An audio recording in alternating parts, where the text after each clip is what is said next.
بسم اللہ الرحمن الرحیم نحمدہ ونصلی ونسلم علی رسولہ الکریم اما بعد۔ جیسا کہ آپ کو معلوم ہے کہ ہم حلقہ ذکر میں اہل اللہ کے واقعات پڑھتے ہیں، تو آج کا جو موضوع ہے اس کا نام ہے جان پہچان بڑھاؤ، اور یہ حضرت سفیان ثوری رحمۃ اللہ علیہ کا واقعہ ہے، جو بڑے مشہور و معروف بزرگ تھے، بہت بڑے عالم تھے۔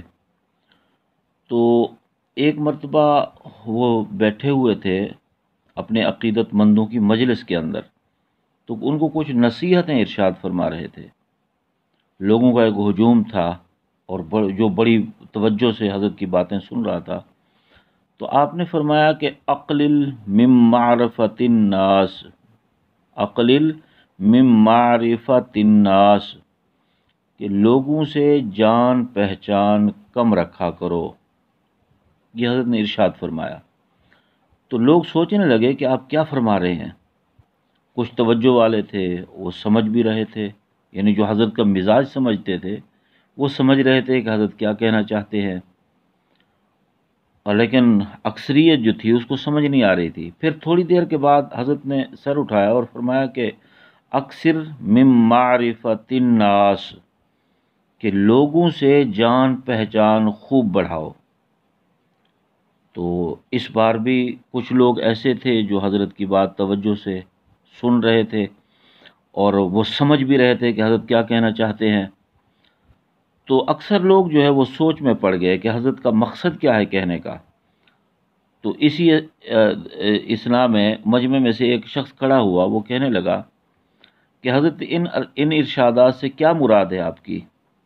تو حضرت نے فرمایا کہ لوگوں سے جان پہچان گھٹانے کا مطلب ہے کہ عام لوگوں سے جو اللہ تعالیٰ کی فرما برداری میں نہیں لگے ہوئے، ایسے لوگوں سے جس قدر ہو سکے اپنی جان پہچان کم رکھو، میل جول کم رکھو، کہ کہیں وہ تمہیں برائی کی جانب نہ دھکیل دیں۔